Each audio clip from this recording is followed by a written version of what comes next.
Chris Collins and HenricK, the Wreck bring the chaos. Gaming news and industry talk, they got it all. Rage quitting, head banging, it's a metal bro.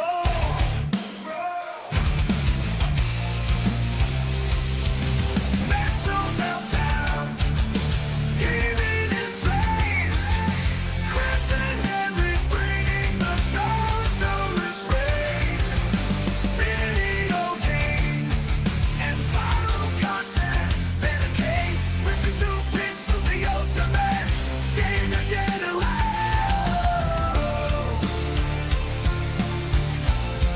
The ultimate.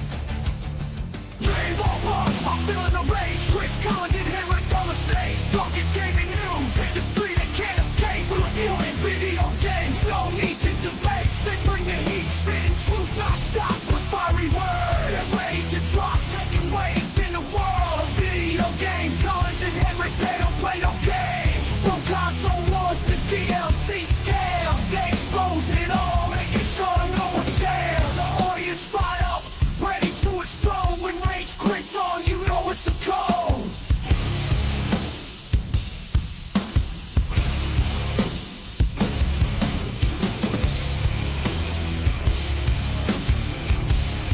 You know it's a code.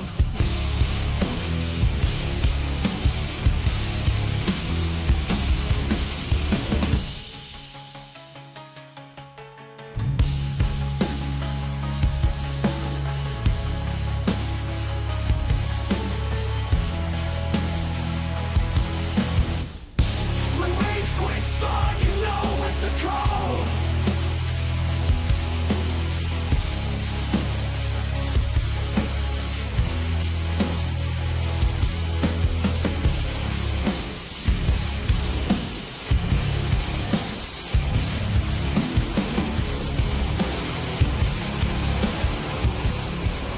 Rage quit.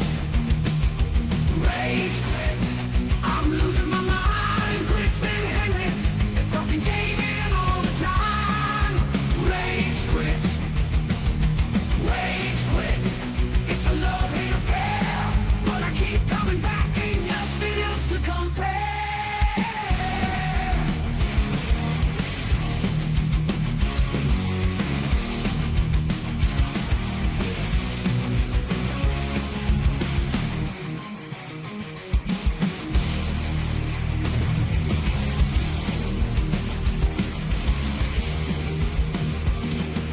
Rage quit. It's a love-hate affair.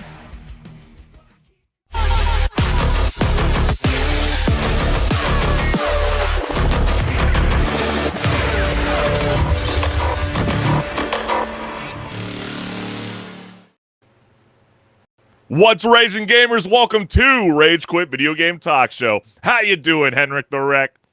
I'm doing great, Chris. You know me. It's Wednesday. It's time to rage. That's right, and we can't thank you, the gamers, for always tuning in live, whether it is Meta, YouTube, or Twitch. And like HenricK the Wreck said, live every Wednesday night at 6 o'clock Pacific Standard Time. And we can't thank you, gamers, because without your support, this show would not be possible. And we just want to go ahead and shout out our QR codes for anybody that hasn't hit the subscribe button yet. I mean, YouTube is the best destination to find all of our content. So go ahead and hit the notification bell so you never miss a live show.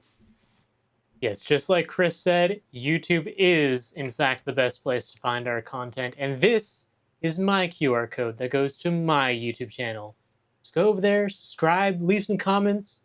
I'm looking out for them, all right? That's right. We always love diving into it. But we got a whole lot to break in, so let's get it, because we always like to start the show with the bang and show you guys a lot of viral content that is circulating all across the World Wide Web. So let's get it. Overwatch is quietly dropping the two like it's trying to sneak back into the party, wearing the same outfit, now promising a new story-driven era and tossing 10 new heroes onto the roster like a confetti cannon with lore attached. And so when you hear 10 heroes, HenricK, are you excited? Are you ready to dive right on in? Hey, you know what? I might have to try this. Might have to come back to Overwatch. Yeah, for real, right? But Season 1 already tripped alarms after a new damage hero, Onran, showed up looking less like her fierce concept art and more like a character creator hit randomized. And that sparked backlash from players and her own English voice actor. And when a game sells you bold artwork but delivers a different final product, does that crack your trust in the character before you even hit the spawn room? Well, let's go ahead and check out the viral clip, and then we'll go ahead and check on the temperature online. I'm nervous about this video because I didn't want to not address the elephant in the room, but I didn't want to step on the devs' toes or speak on their behalf, because it's this tightrope in my mind of trying to honor the community and everyone's criticisms, because I agree, and also give grace to the developers because they're always trying their best in the situation they're in. I wanted you to hear that this concern is important. This is a hill worth dying on. It's worth speaking on, because I believe that the more we speak up about the things that truly matter to us, the more we'll see ourselves reflected in the world around us. Yeah, and I guess that's really the question, right? Is that the hill worth dying on, HenricK? Well, you know, when you look at this character's face and you compare it to about 5 other characters in the cast, they've got all the same face, just different hairstyles and different costumes. So she wants to be separated from the rest of the herd. Yeah, you know, fair enough. But it is kind of wild to see a voiceover artist, you know, come out against, you know, the developers who actually put her on this podium to be able to star as a new hero in their game. And so, yeah, I mean, they're going to need the backing from their voiceover artists, because they're going to be speaking on behalf of them at a lot of different, you know, Comic-Con events or TwitchCon, you name it. And so if they're not vibing with their own character, it's really kind of hard to speak good, especially when they're trying to do a reset on this whole thing that was once a sequel, but not a sequel. But now we have a Season 1, and oh gosh, where do we even begin? But the first comment reads, Blizzard, when they realized they just hired an online activist to voice their new character, and she's out there on a soapbox talking mad shit about their game instead of simply promoting her. With the follow-up comment from the English actor that reads, it's gonna be okay, kitten. I promise. And I was kind of cracking up because this guy is a cat daddy gamer. Quite the wordplay that she used. Yeah. And then, ew, please don't ask them to change it. Your voice is amazing, and I really like her as she is. If she changes, I'll lose my favorite character and the cute DPS I've been waiting or wanting since launch, with the sad face. And then with the follow-up comment from yours truly, and that is the English actress. And she wrote, I believe she can be cute while also being cunty. Sorry, Mom, not my words, her words. I know you don't like that word. I know you're watching. But I know if they change anything, she'll still be beautiful. Trust. Kind of an odd reply, I must add. Like, what does that mean, HenricK? Oh, it just means she's going to be serving and being beautiful at the same time. That's what I she's just thought trying that to was say. really... We can also be the C word while also being beautiful. Yep. Okay. And then we'll go into the last comment that reads, a stupid first-time voiceover artist just made $1 billion company kneel by whining online that her character was too feminine. Blizzard is the most spineless, pathetic company on earth. If they had any integrity whatsoever, they would exile this rogue activist, voice artist, and hire a newer one instead. I have zero interest in returning to Overwatch now. It's the same old mistakes, pandering to minority activists instead of actually players who think the character looks great. Well, yeah, they're going to just like shut down all of operations and be like, sorry guys, we really messed this thing up. I know you guys were all excited about the launch this week, but pandemonium, we can't do it. shut it all down, stop the press. Yeah, I don't really think it's that serious, but I do think it's really incredible that there is a voiceover artist that really does love the character that she brought into the vocal booth and just wants to see that be portrayed, even from the original concept art. And I don't think that's much to ask, but what do you guys all vibe with? Did you like the newer artwork? Do you want to go back to the the little bit more roughier, grittier look that they were kind of giving you when they were trying to explore that new lore that they'll be introducing into Overwatch? Let us know what's good. But also, Nintendo just fired the starting pistol on Mario Kart World. That was a Switch 2 launch title that decided that, got to admit it, Henrik. I mean, they just felt like regular driving was just too boring. And they taught the race carts how to wall run. They got, what is it now? Rail grind. And, they got jet skis. And so, yeah, I mean, you can have the most massive, character base to select from, right? But they got these new tricks that look flashy enough to make Rainbow Road feel designed like it was a course for the X Games, because a viral video is now pumping the brakes and asking if the series is evolving or just swapping tires on the same chassis. And so, when the series has been around as long as it has been, I feel like it has to evolve in some respect, right?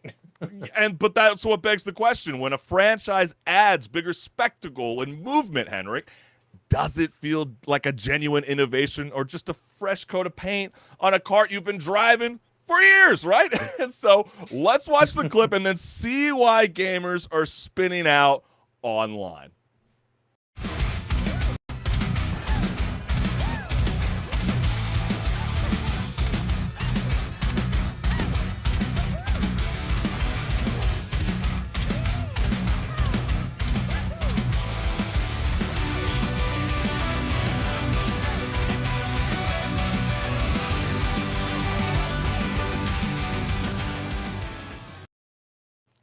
It's funny you say that they're spinning out online, because I'm pretty sure if majority of people try what's happening in this clip, they're going to be spinning out in the game. It's not easy. When I was watching that clip like numerous times, even prepping for the show, I feel like how he views the screen is like this. You know what I mean? Like, he's got his whole neck Admin, he's doing it sideways. Out. Yeah, like now I just imagine every Nintendo gamer looks like that. Like how everybody slouches forward when they're playing their intense, first-person shooters. I'm just imagining every Nintendo gamer's looking like this when they're playing Mario Kart, because they just clearly see the track a lot different than I do, or at least how it used to be back in the day. You actually rode on the track, not whatever the hell that was. You couldn't get comments like this, Henrik. People will see this and say the game is bad. You don't need to play it like this. But I think that's the problem, though. You jump into these like online matches and then everybody's doing this and you're like, I miss having friends that used to sit on my couch, and we used to have 3 of us or 3 other lads, and we would all grind it out on the same screen. That's just not really as much of a reality anymore. And then one of your friends learns how to do this, and then you're just looking at him like, really? That would be like a friend coming over, Henrik, and knowing how to do a 360 scope on you while playing a one-on-one match in Call of Duty. I would be style on you. Livid. Yes, exactly. Be really funny if Nintendo said, nah, let's patch that. After promoting this as being the new way. They really could. You really think they would do that after people have been for almost a year now? They have patched less, Chris. They have patched less out of their games. I know. Speak no more. And then the last comment reads, such a terrible game, just parkour at this point. Yeah, I mean, it's like what some people have been joking about the game when it first launched. They're like, holy cow, Mario Kart and Tony Hawk all together? Like, wow, this seems like a dream. And then once people got playing, they're like, yeah, I think I'm going to go back to Mario Kart 8. I don't think my skill is just not quite there with some of the young lads on the World Wide Web. But let's keep it rolling, because Jinxie is going viral for dumping Clash Royale like it's a high-stakes divorce where he spent $20,000 on the wedding ring only to realize that the bride was just 3 greedy goblins in a trench coat. And what do we mean by all of this? Well, Jinxie has been trying to bring this whole save the game energy with him as a man who is trying to, fix the sinking ship by screaming at the water, but then eventually realizing that the creator, Supercell, cares about player feedback about as much as a cat cares about a PowerPoint presentation. They're clearly focused on celebrating what the developers have brought forward with this game. But if we keep throwing our life savings at games that treat us like sentient ATMs, are we actually gamers or just high-functioning gamblers for a digital casino? And it clearly seems like someone's upset. But then again, he wants to say he's not upset. But then you, the players, the gamers, are you vibing with how Jinxie's feeling, where he should have got a little bit of credibility for the recent spike in Clash Royale? Let's go ahead and take a listen. I don't care that they didn't bring up my name. I don't give a fuck. Where I draw the line in the sand is when they tried to take credit for the game's success. Read the lines. It's proof of what's possible when a talented team relentlessly focuses on making things better for players. What? None of the creators, none of the streamers, none of the YouTubers, none of the TikTokers, that's who's getting the credit.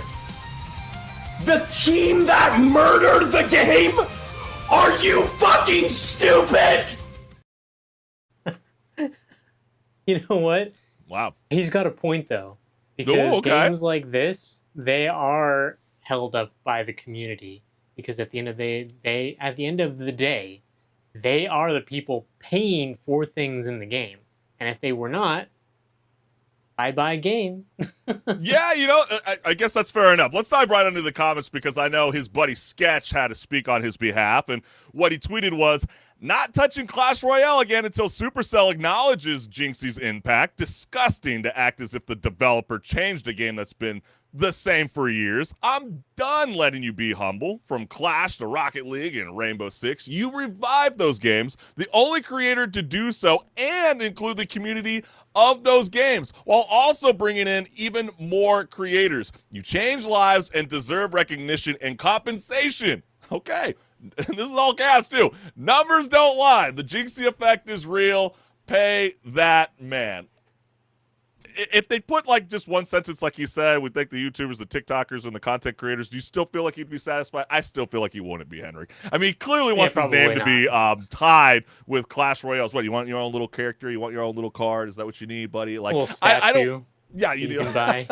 Exactly, in game. But then it was also really wild to see that you got a lot more creators. Like, I don't know. I think I know of Mr. Beast. He's got a very big game that he likes to showcase on Amazon Prime called Beast Games, and he's saying, "I only started playing again because of you," with Lacey, who also came forward and said, "There is a serious problem with gaming companies not recognizing us creators when we are a pivotal piece in reviving the games." And then you also get AMP Agent tweeted, "Not gonna lie, dude, like I thought they gave you equity from how hard you were pushing it," to Los Polos tweeting, "I spent $4K on that bum-ass game because of you." No, you didn't. You spent $4K because you love the game. Let's be real. You got to be a dumbass if you paid more than $20 for a quote-unquote bum-ass game. And then you get Stable Ronaldo that says, "I started playing because of you. What a spit in the face. F them." And Courage tweeting, "I only watched engaged with Clash Royale content because of you. It was honestly the most interested I've ever been with the game in its life cycle." But then again, it's like I saw a viral clip, HenricK, that was going trending with Stable Ronaldo, which is one of the people that felt like it was a spit in the face towards Jinxie that he didn't get his name recognized by them. Well, he's the same person that's making these viral clips talking about how the Lord of the Bungulators, the Burnt Peanut, has now making $25 million because of his success playing Arc Raiders. And so do the developers need to come out and say, "Hey, thank you, Burnt Peanut, for making $25 million off of our game that we continue to patch and keep delivering, newer updates in the future." You get what I'm saying, HenricK? Like, does yeah, that? I get what you're saying. It's a mutually beneficial relationship that they have. Where it's like, you get to play the game, make some content about it, and potentially make money of it, and we also get free advertising for the game. Yeah, right, exactly. Yeah. Exactly. And if anything, they're only laughing at you now, because that's how the saying goes. There's no such thing as bad publicity. You're only going to get more eyeballs now on Clash Royale because of your viral meltdown. But then again, we want to know from you, the gamers, do you feel like more developers need to shout out some of these content creators that are bringing back some of these, resurrections from the dead, so to speak? Mobile games that were like, what? Whoa, I didn't even know we're still playing.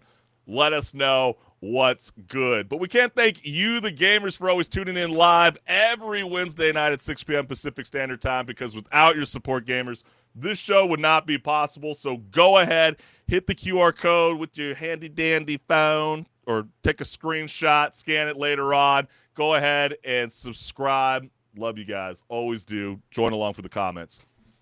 And this QR code right here, that goes to my YouTube channel. So go ahead and give that one a scan also, because you won't want to miss what's going to show up on that channel. Yeah, we're only starting to cook up now, so let's get the ball rolling. And HenricK, are you ready to rock and roll, my friend?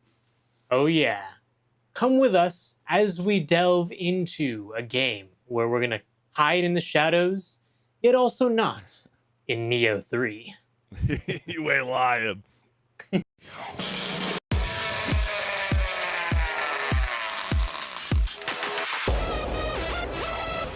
Hey everyone, this is Pause or Repeat. Here we figure out whether a game is really worth your time and money. Today's game is Neo 3.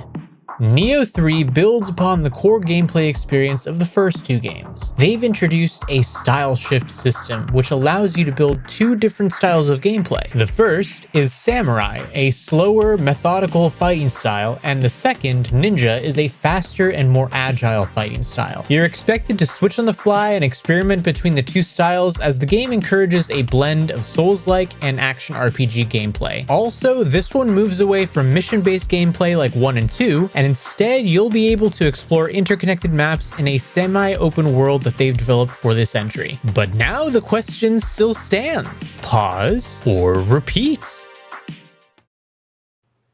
I know what you're going to say, Chris.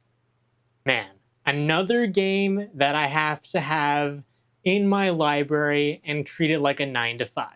Because this game is a 9 to 5 job. I know you're thinking that. That's funny that you said that, because my initial reaction to Neo 3 is, a game means business when every fight feels like it's grading your reflexes with a red pen while your stamina bar files for early retirement. Yeah, that's how my thumbs are feeling right about now, because Neo 3 wastes zero time reminding you that hesitation, HenricK, is just another word for loading screen incoming, because I kind of saw that quite a bit because my ass sucked in this game. But the battlefield feels like it's breathing down your neck before you even draw your blade.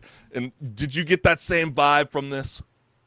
Oh yeah, I mean, this is really just ARPG bliss at its finest. I mean, they've taken elements from the Souls-like games, they've taken elements from games that are less on the Souls-like aspect and more on like the let's just have fun and be flashy about it, like Devil May Cry, Metal Gear Rising: Revengeance, games like that, And they've managed to blend them together in such a good way that you as the gamer have fun, but you also can get humbled by the wrong type of enemy if you approach them incorrectly, or a boss that all of a sudden is just destroying you over and over again until you get good.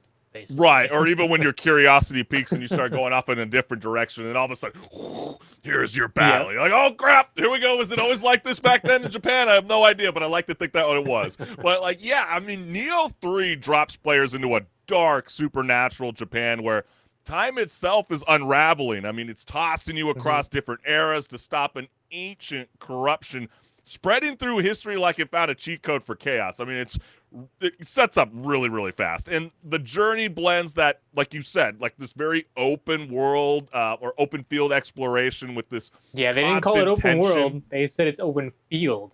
Get it right, guys.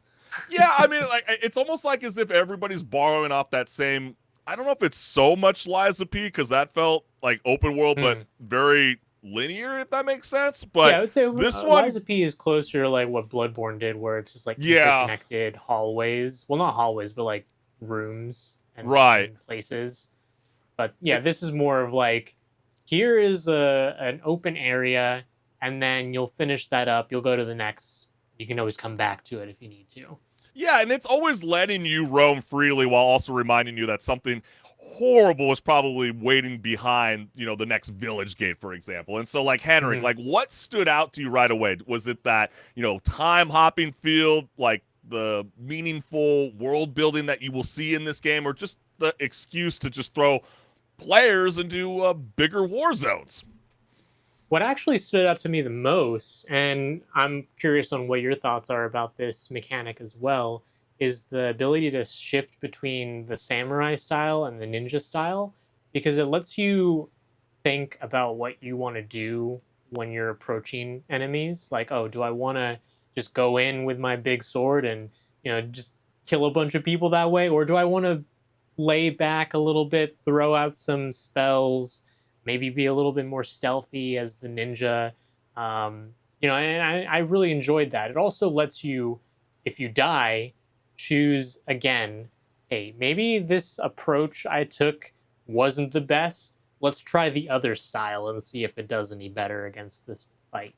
What did you think about that, though, Chris? No, I think it's nice. I mean, I feel like the combat is where Neo 3 plants its flag and starts issuing challenges like a dojo instructor who smiles while handing you heavier weights. Right? I mean, the players will have to. It's not you will select one style and ride throughout the whole entire time. You will have to juggle between the samurai and the ninja combat styles, constantly guarding. You're going to be dodging, you're going to be countering, and then also the most important thing is like they're bringing back the whole mastering of the key pulse, right? To survive encounters that punish sloppy timing, because that is the way you regain your stamina. And and there's also enemies that will throw out this like aura, you can call it. You can visually see it as like a circle, and things like that you have to dispel by using that mechanic. And if you don't, and you're just standing in it, you get no benefit. In fact, you're probably going to die because your stamina is drained while you're inside of that. And you will learn that very, very quickly in the game. And also the progression system adds a serious depth with the crucibles powering, guardian spirits, weapon skill trees unlocking new techniques, and then you got these jitsu statues offering bonuses, and along with, hidden enemies like I was joking about earlier, that will have these hidden, rewarding skill upgrades, which that is really cool. And so, HenricK, do you think that the layered progression adds to like that satisfying mastery, or it is a trilogy after all? So does it risk overwhelming newer players trying to find their rhythm in the game?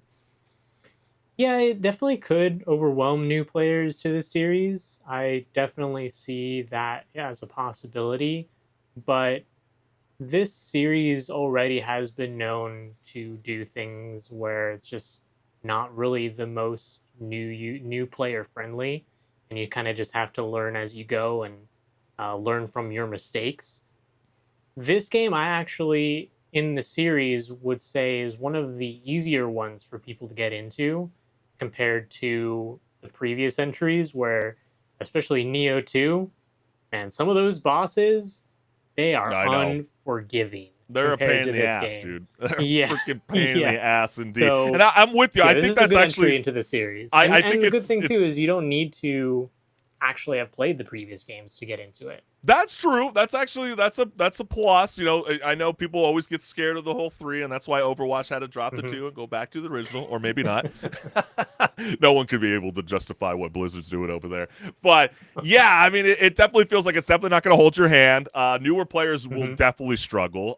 It is a bit of a learning curve when it comes to that, progression system in a sense, but visually the game thrives, I truly believe, in their darker tone with that rain-soaked battlefields. They got the burning villages and those eerie red vegetation that makes the world feel like the nature itself is warning you to maybe you should just turn around.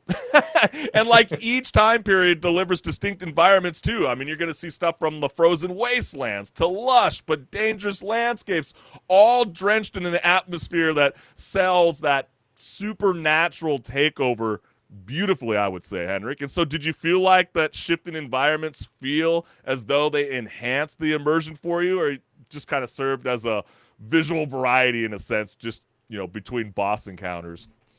No, it definitely enhances it. I would say when it comes to this genre, the ARPG genre, a lot of times people focus more on the gameplay when it comes down to it than the visuals and anything else that comes along with it.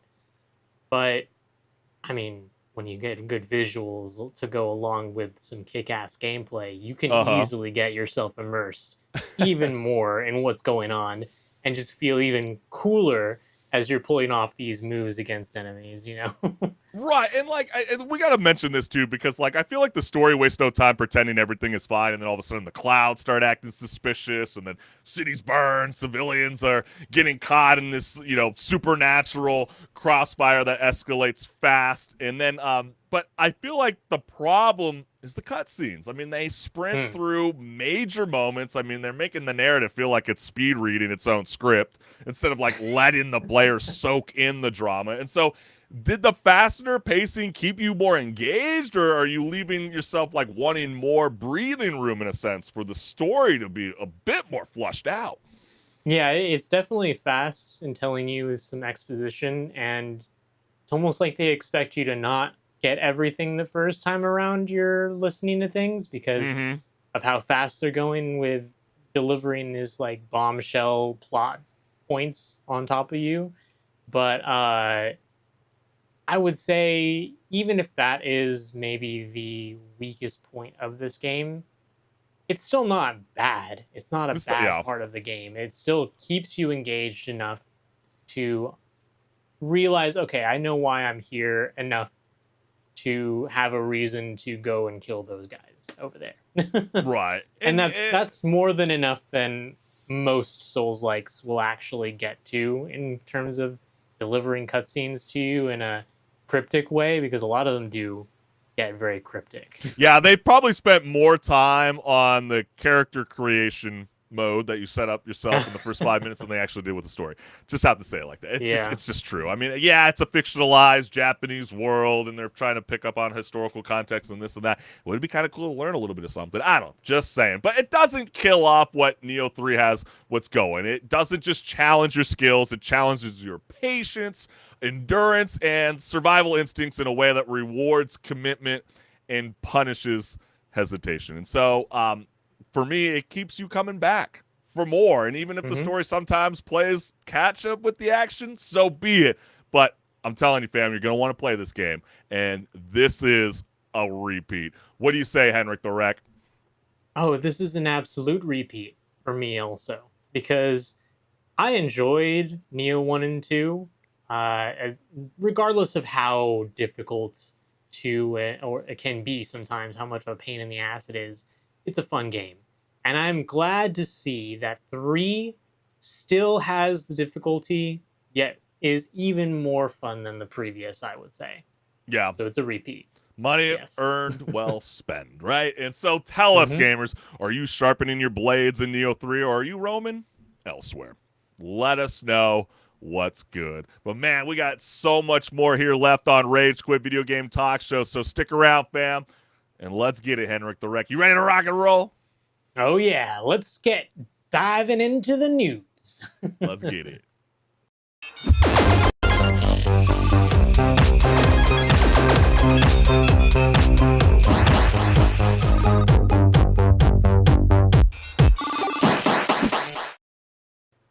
What's good, listeners? Welcome to Patch Notes, where my co-host HenricK the Wreck and I discuss gaming news, industry talk, and so much more.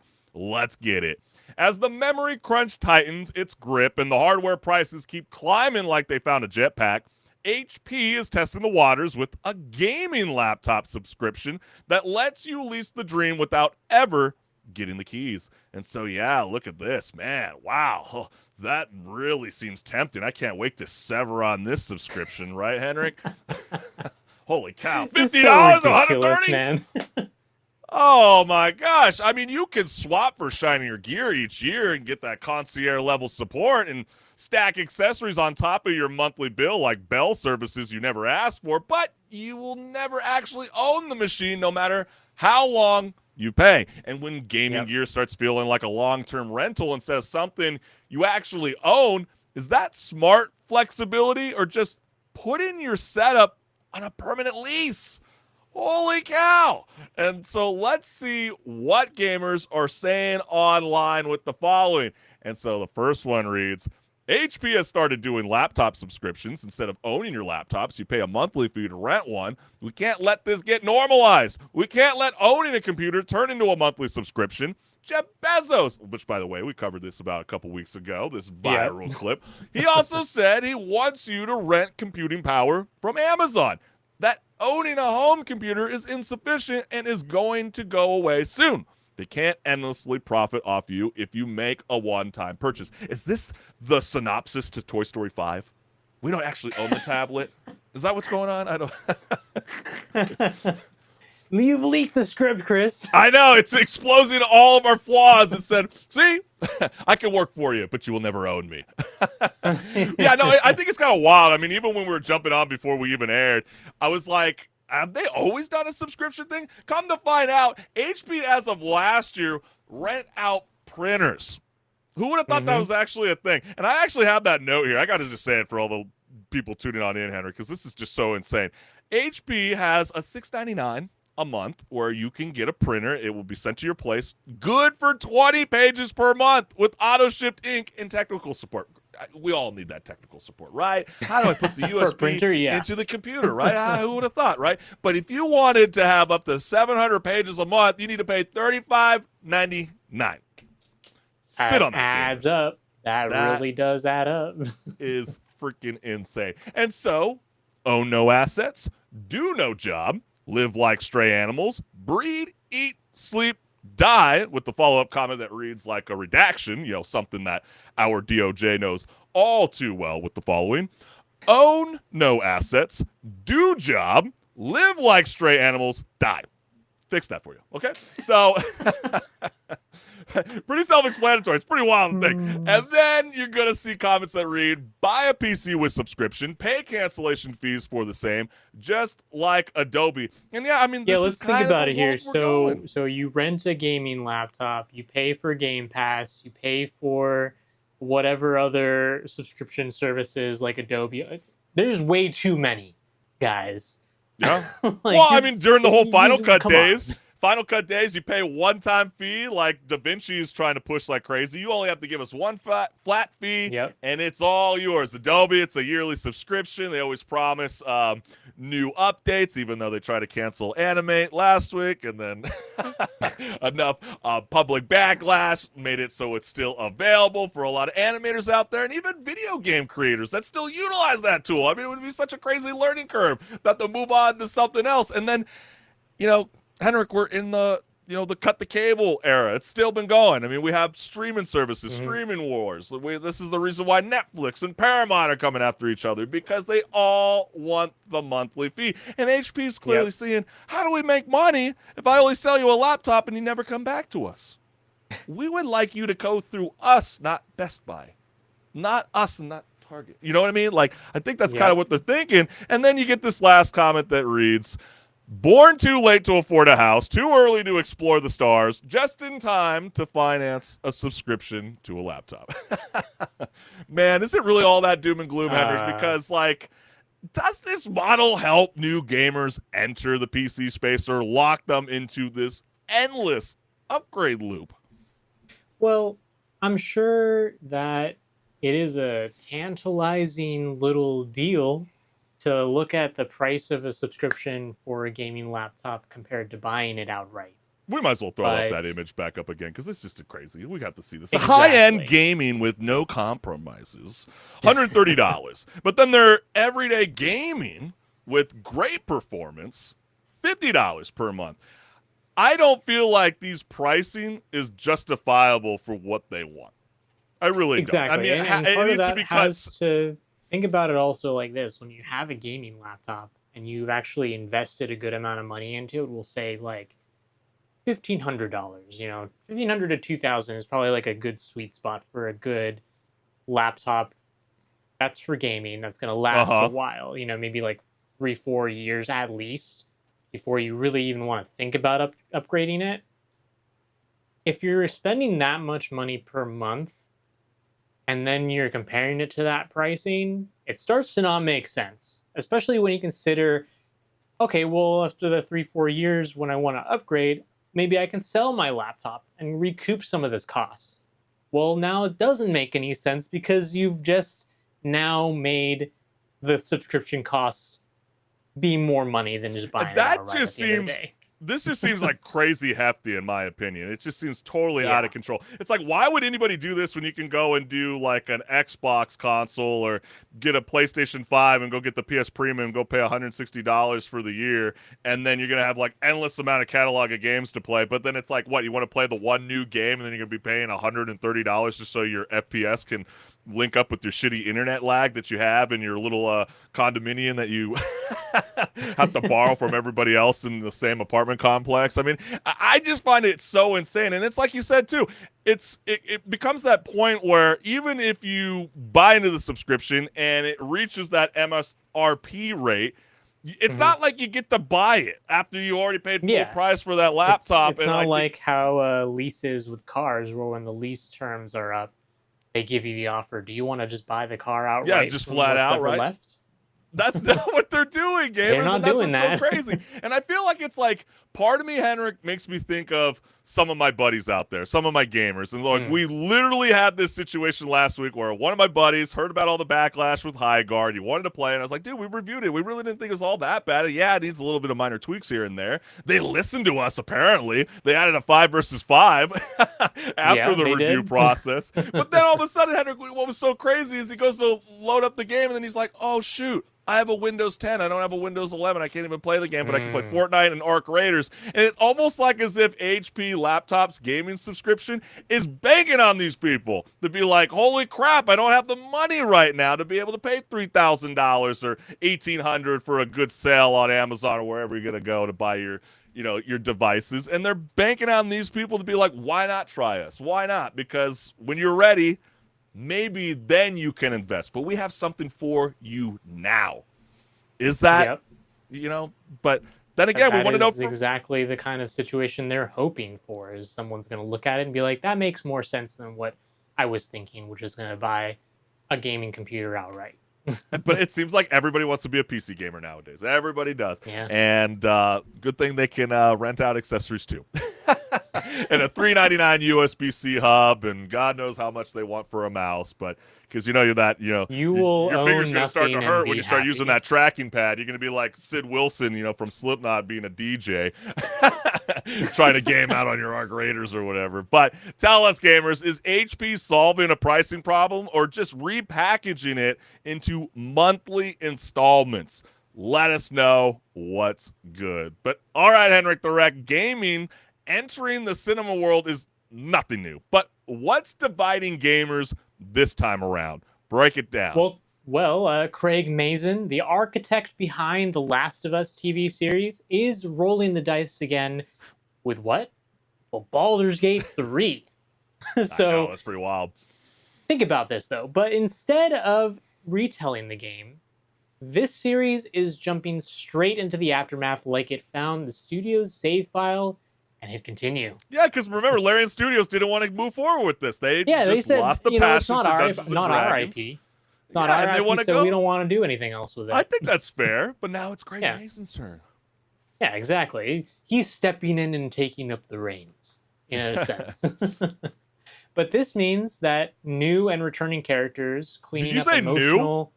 Yes, new characters are coming. Wow. And they'll be cleaning up emotional and magic collateral damage while fans nervously catch their dice. Because, that's what Dungeons & Dragons is all about. I think they're clutching their dice rolling more than anything. Yeah. Maybe they need to bring a weighted dice in, I suppose. And they're hoping Hollywood doesn't accidentally trigger a narrative trapdoor and do what Hollywood does typically, which is ruin things a lot of the time.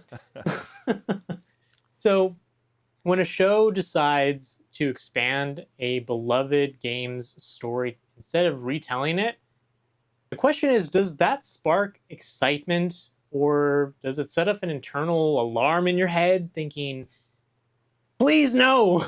Yeah, stick to the lore, baby. Yeah, let's see what the gamers have in terms of their skepticism, which is brewing online. That's right, HenricK. And so let's dive right on in. Baldur's Gate 3 developers, Larian has no involvement with the show. Are they insane? The best adaptions all have the developers involved. Well, they did at one point for Craig Mason in season 1, and then they abandoned ship to go complete another game, the or whatever it was called, something the Prophet. I'm already blanking out right now. It feels like it's going to be eternity until we see that game anyways. It's like lost in space in their own void.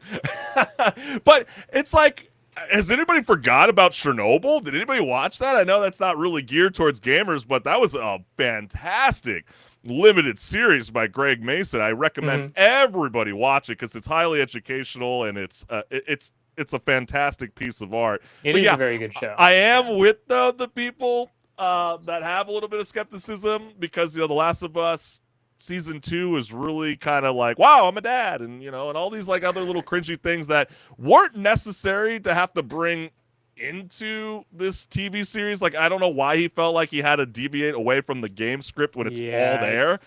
Compared not to what people wanted to see, at least. Right. But then all of a sudden you're getting reports that it's like Craig Mason is this dungeon master for the last 15 years. And so it sounds like we're going to be following along to his own board game, but it's actually now being showcased on a visual digital screen.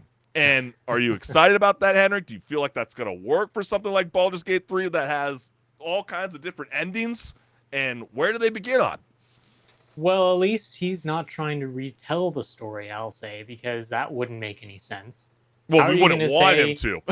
Exactly, because how are you going to say he clearly doesn't know how to do it? This is the canon story of this game. You went into that goblin camp and you might have killed them, but we're not going to kill them this time. We're not going to tell that story.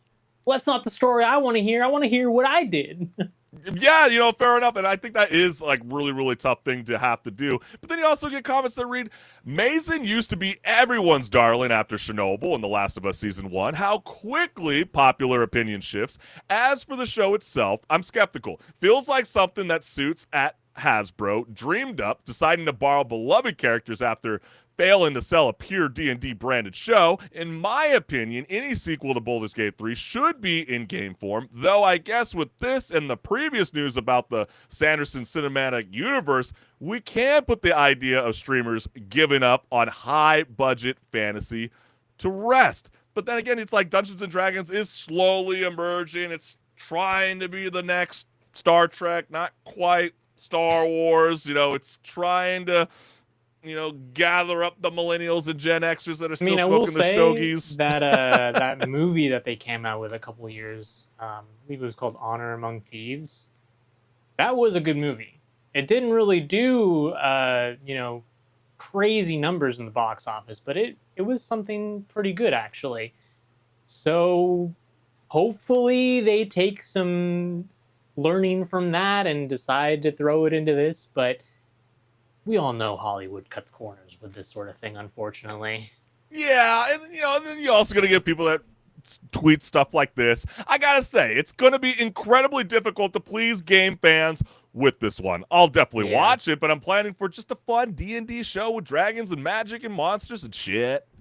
So I think that's what people have to really kind of go into it with. I mean, a lot of people were skeptical about Amazon Prime taking on Fallout. And I felt like Season 2 was fantastic. And there are multiple endings to that game. And they were able to find a way where they can bring that lore that we all love, but then reimagine it to be something cool, something grand. But then again, I think the part that really makes gamers go, oh, HenricK, no, is when they hear after Baldur's Gate 3. If they heard only just Baldur's Gate, would they feel excited?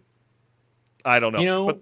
I don't think that. I think actually it would be worse if they were saying, yeah, we're just going to be telling a story that happens within the game. It's almost like they're setting it don't up. Do that. When they say reoccurring characters are coming back, I'm assuming a lot of fans are hoping that they bring back some of the beloved voiceover some of the cast from the game, artists like that come in. Shadowheart, yeah, the whole band. They definitely sound like they are going to be bringing that into the mix. But I'd be curious to see what they come up with. But just because you're an artist in the booth doesn't necessarily mean you are an artist on the screen, acting-wise. You know what I mean? True. You could be as stiff as possible, and you're going, holy hell. I mean, you sounded great in the game. We salute your service. But Jason Momoa and Helldivers 2. We got you, buddy. Like you hear about that new report. They're like, we probably could have grabbed any of you guys, but we feel like we're going to need someone like this to be able to capitalize on this IP. And then last, you mean that Baldur's Gate IP heroically saved an entire franchise only to have its mind and body utterly devoured by an alien parasite of boundless malice? Lore accurate. Okay, so at least I got that right. At least we can all agree on that. So, Henry, can a TV series truly capture the freedom and branching consequences that define Baldur's Gate? And I think what's really important is Craig Mazin the right storyteller to translate deep RPG player choice into a fixed narrative format? I hope that it does well. Because it would be interesting to see them try and actually succeed with this. I do also hope, though, that Craig Mazin has learned from the mistakes of The Last of Us Season 2 and said, you know what, I think I'm going to take a step back from inputting too much into the direction that gamers don't want the story to be told. There is going to be a little more freedom in this sense compared to The Last of Us because of the fact that it's going to be a story that didn't happen inside the game. But when you bring new characters alongside the old characters, people are going to be judging those old characters who are from the game and comparing how you write them to how they're written in the game. So you better not mess it up, because then they're going to be coming with their pitchforks.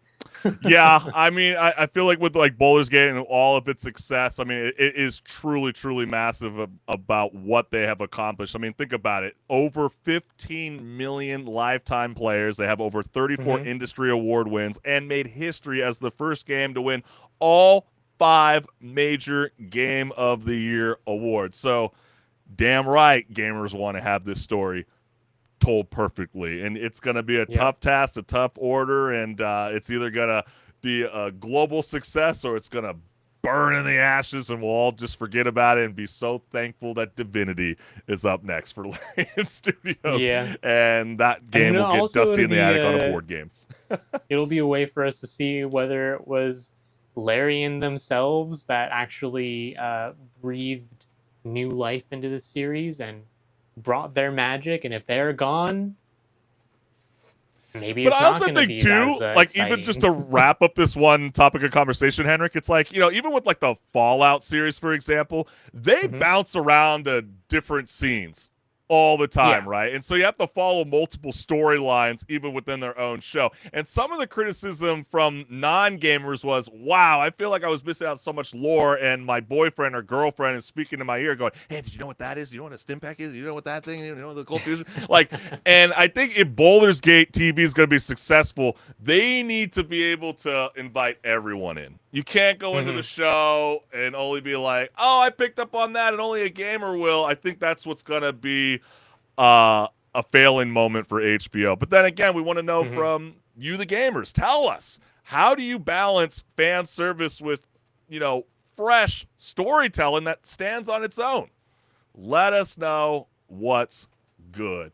But let's get the ball rolling, because French President Emmanuel Macron is back at it again. He is keeping video games on the national dinner table, praising the blockbuster success of Claire Obscure Expedition 33, while also side-eyeing controllers like they might come with the warning labels if the science stacks up. And so what does that mean? Well, he had to go on Twitter and LinkedIn. I didn't even know people do that, like LinkedIn, and write a whole every world leader does, going on Twitter nowadays. I know, and then posts this meme of, San Andreas, like, here we go again. But it is this very fascinating tightrope walk. I mean, you're applauding a homegrown gaming masterpiece with one hand, and then the other hand, you're hovering over these parental control settings for an entire country, which is just insane. And so when world leaders celebrate games as cultural art, but then also float restrictions over their health impact, does that feel like a responsible oversight, or someone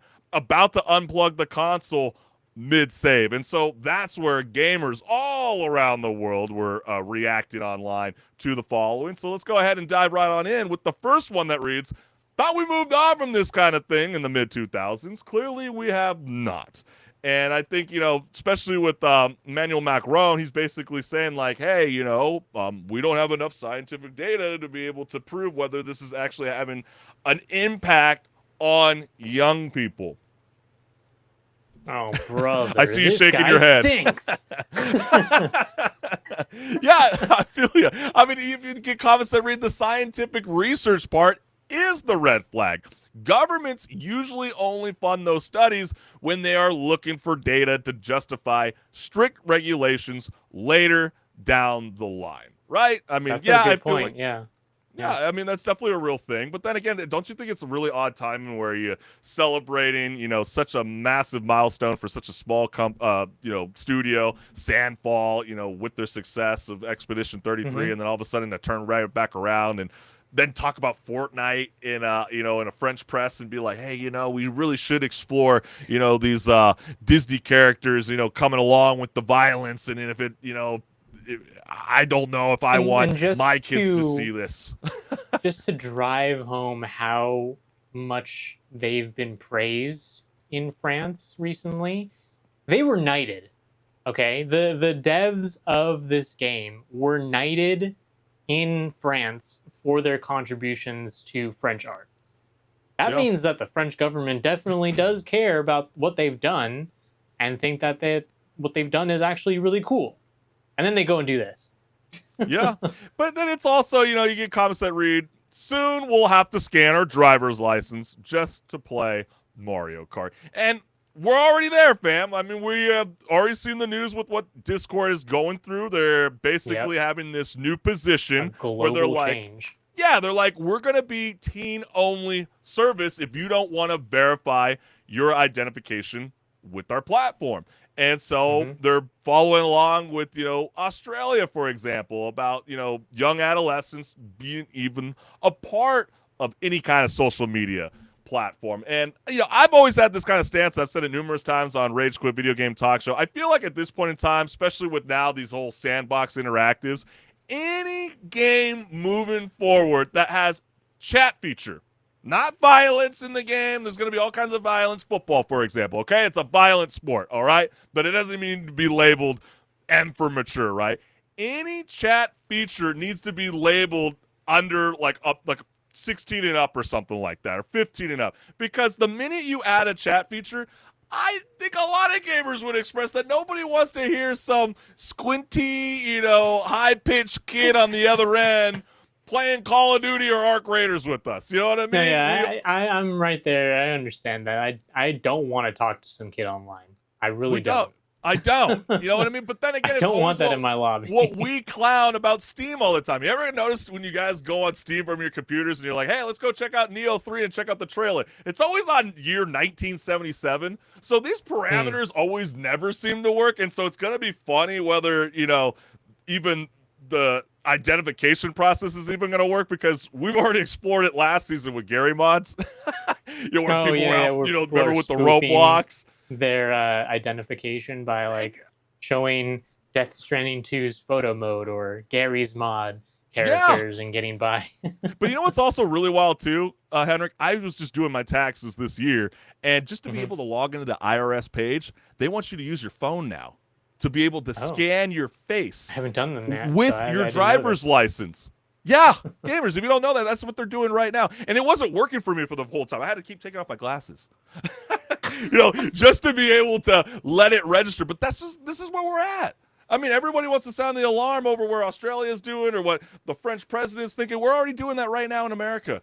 And that's why I think a lot more major companies and studios are going to be exploring this kind of tech. And then you also get this last comment that reads, it's starting to turn into an obsessive mania with under 15s. The guy was dating 15 and dating his 39-year-old teacher, and now he's trying to give lessons to young people. Go take care of your old lady instead. Come on, Shu. And yeah, it is pretty funny. It is funny. That's an easy stab towards Macron, because if anybody doesn't know, I mean, you guys are gamers. You're more into the lore of video games, not so much the political aspect. But, HenricK, he is dating his old drama teacher. And you know what's even crazier, too? He was classmates with her daughter. Just Oof. something to throw out there, okay? So it's easy to clown that guy. So HenricK, when the French Yeah. president celebrates game development yet hints at limiting playtime, does that feel like responsible oversight or someone trying to pause your controller mid-match? Yeah, it's one of those things like the comments were saying. I feel like we've brought this up so many times in our lifetime, and it's almost never gone anywhere. Or if it's gone somewhere, it's then been shot down as like, dude, you're like, really? You Yeah. sound like an idiot now. Well, when you, And it's you know funny what, this 'cause- guy, he does sound a little stupid saying this because it's like you're praising this culture that's coming out of your country in the form of video games, and then you're now saying, yeah, by the way, we want to limit what you can do in video games. And it's like, Well, come when on, you dude. said comment, I thought you were going to say communist China. I was like, oh, is that where we're going? You know what I mean? Like, where we're going to limit the play time of some of these young adolescents, and then who knows whether that would even creep into even your adult life, right? Because everybody wants to Yeah. nitpick how much screen time you have for your television shows, how much screen time you have for your movies, and now it leaks into, the video games and etc. And yeah, I think it's really, really wild to think, because especially since we haven't found any correlation between the digital and real world violence as of yet. And I guess, whether you, the gamer, feels like that is something that needs to be explored, let us know. But let's have this be the pondering question to leave off on this segment. When world leaders celebrate the art but question the medium, does that feel like concern for health, or someone who still thinks the pause button works in real life? Think about it. Let us know what's good. But all right, HenricK the Wreck, there's a rally of gamers on Reddit who want the best for gaming, so break it down. Yep, Reddit has officially opened the digital floodgates, calling on gamers everywhere to share the mechanics that felt so smart they should have been copy-pasted across the entire industry by now. Well, that's what generative AI is for, I guess. Oh, Well, yeah, fired. I get, yeah. In some respect, that is the argument that people are making. You're right there. Right. And, we're talking about those rare gameplay ideas that make you wonder if other studios lost the instruction manual on how to drive to innovation because they're so cool. Right. So what's the one mechanic that made you stop mid-session and think every game should be taking notes? I like this. Let's dive right on in, because the first one is, I like Final Fantasy 16 system where you could pause the cutscene to get a lore, a plot update, and a reminder of what is happening. That is That is that was really pretty cool. Yeah, that is also great for very long games, because maybe some people, they step away from the game for a little bit and they come back and like, wait, what happened? I mean, Or especially when you're playing like a long game like that, sometimes you do want to revisit a cutscene, maybe. You know what I mean? And why not just add an extra menu tab where you can go and find the video that you're looking for and be like, oh, that's what I was looking for. That's what I needed. But then again, it's like, we don't get rewinds and cutscenes either. And maybe it's important for them that you don't do that, because it was designed for you not to rewind. So I somewhat get it. And then you also get comments that read, hidden treasure behind at least one waterfall in the game. Yeah, my first reaction was Assassin's Creed Shadows too. I mean, they brought that into the game. Indiana Jones didn't really do that, but remember they had like a little. Chris, they did, like in the opening. You are leaving out a classic here. Okay. Why am I blinking out right Legend of Zelda has done this so many times. Yeah, that's true. To the point where, since I grew up with Legend of Zelda games that did that, every time I but we're now all naming a bunch of check. these. Now we're naming a whole bunch. So I guess this defeats the whole premise of what the whole Reddit debate was, right? What's a mechanic that you've seen that nobody else is doing and should do this? And we were already naming a bunch of games doing this, right? Well, not every game does do it, but it's almost to the point where if a waterfall is in a game, you need to have something behind it. You know what? His name is Chicken27. What did they do in Zelda? They kicked the chicken. Shame. That's true. We're kicking the chicken out of that Reddit debate. And then also you get a tweet that reads, can't remember which game did this, but rewinding cutscenes should be mandatory. That's funny. I just said that. And then, just you mentioned get it, yeah. Octopath Traveler 0 has a menu where you can replay any conversation cutscenes previously played throughout the whole game. Yeah, And that was the is game I also couldn't think good of. No because one. sometimes you forget what just was said, or Yeah. you maybe accidentally skipped someone in the conversation. Like, oh, wait, I need to hear what you said. You're gonna tell me where to go. Yeah, and Things like that. I guess it's a really, really cool feature. I mean, we love it as as people that play the games, review the games, and etc. But then you also, some people want to cater to rewatching a cutscene. Maybe you missed up on a little point that you were like, "Holy cow! What did he say there?" It's just a possibility. And then also you get games like this in survival craft games, quick stack into storages and linked storages. Yeah, I think for the longest time, even like Arc Raiders, I feel like is the most recent example of gamers that just don't know how to utilize their inventory.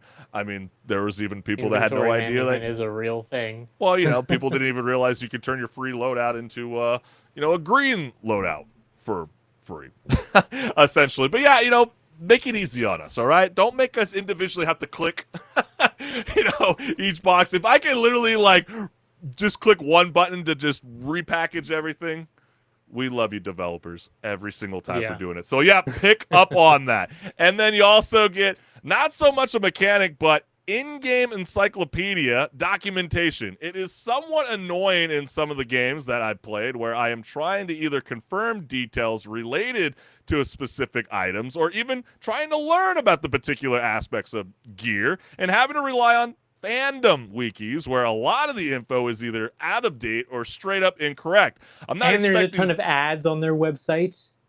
fair enough, right? And what the gamer is expressing is, I'm not expecting civilization levels of one where it gives you the complete real-world history of every little detail like Assassin's Creed likes to do, right? But at least some form of database that has all the correct and relevant info. With the follow-up comment that reads, Ratchet & Clank 2 had a Monsterpedia for all the enemies in the game. Too bad no other Ratchet & Clank game did so. So it's kind of difficult to learn what mini enemies are called. And yeah, I mean, that's a throwback. That's PS2 era. I mean, going commando. Yeah, they ditched it and up your arsenal, right? Man, those games are such a classic. What a gem. I would like to see someone really nail a movie down for the kids. Come on. Someone make it happen, okay? That could be really good. I think that would be awesome. And then it pisses me off that it's not standard operating procedure to allow the user to customize the colors of team/enemy, rectiles, HUD elements, etc. I'm colorblind. And 9 times out of 10, if a game even bothers to include colorblind settings, they suck ass. And just let us customize how it works for you so we can see.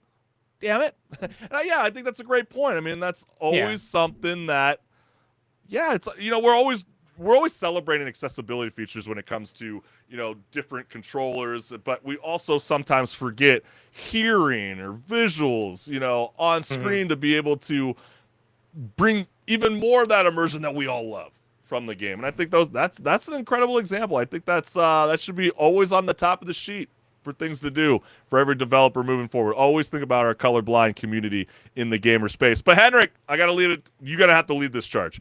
Which gameplay system made you realize that developers struck gold and then just walked away from the mine? Well, I definitely have to go with the Nemesis system from Shadow of Mordor. Oh, that's a great idea. The unfortunate thing about it is it's got a patent on it until locked. 2036. So no other company can legally do that same system until then. But it's a great system. We need another PAL World studio to come out and just make a Nemesis system and say, try me in the court of law. Yeah. And if you guys don't really know what it is, it's basically you'll go through the game, you'll kill some enemies, and then one of them will come back and be like, I remember you took my arm. Now you're gonna die. And then he's much more powerful than he was last time. And that itself is just the Nemesis system. Like an enemy that is a bog standard enemy will turn into an arch rival of yours in a matter of maybe a couple hours. Imagine if Neo 3 had that. Neo 3 would be even more epic. That would be awesome. It would actually yeah, I think it would be really bad. There's a lot of games you could think of. I mean, wouldn't it be hilarious if you're playing Grand Theft Auto Online and you keep punking the same old bitch ass, in the game, and then all of a sudden he keeps showing up on your curb or your stomping ground at one time. I mean, that would be freaking hilarious. I mean, man, you put a lot of great thought into this. I feel really lame for saying this. I'm thinking about my 4 eyes, and I'm like, more games don't have the features to up the subtitles. I like to read the subtitles playing the game. Too. And sometimes they're always so small, and they say large, and it's not large, okay? Yeah. What do I need to ask for? Extra large? What's even worse is when it's like an older game, but does have subtitles, but it's an older game that isn't meant for like the larger resolution sizes Fair of enough, like a 4K TV or a higher resolution monitor, and that it's like this tiny, and you can't adjust the size, and you're like, man, I don't want to be why? squinting. Yeah, I don't want to be squinting. That's just a personal preference I'd like. So if large ain't in it, I want extra large. But then again, we want to ask you, the gamers, what's that one brilliant mechanic you stumbled into that felt so obvious you wondered if every other developer missed the memo while stuck in the loading screen? Let us know what's good. But man, this has been such a fantastic show of Rage Quit Video Game Talk Show, and we can't thank you, the gamers, for always tuning in live every Wednesday night at 6 p.m. Pacific Standard Time, because without your support, gamers, this show would not be possible. And before everybody leaves, we want to go ahead and show you guys our QR code. This will send you directly to my YouTube channel. Hit the notification bell so you never miss a live show. You see this glorious QR code right here? Well, that goes to my YouTube channel. So go ahead and give that a scan. Go over there, leave some comments, watch some videos, and stay tuned because more is on the way. That's right. And man, have lots of fun this week. Stay indoors, play lots of video games, never touch grass, and maybe get an energy drink or drink that coffee to stay up all night. Yeah, we're going to break the rules this week.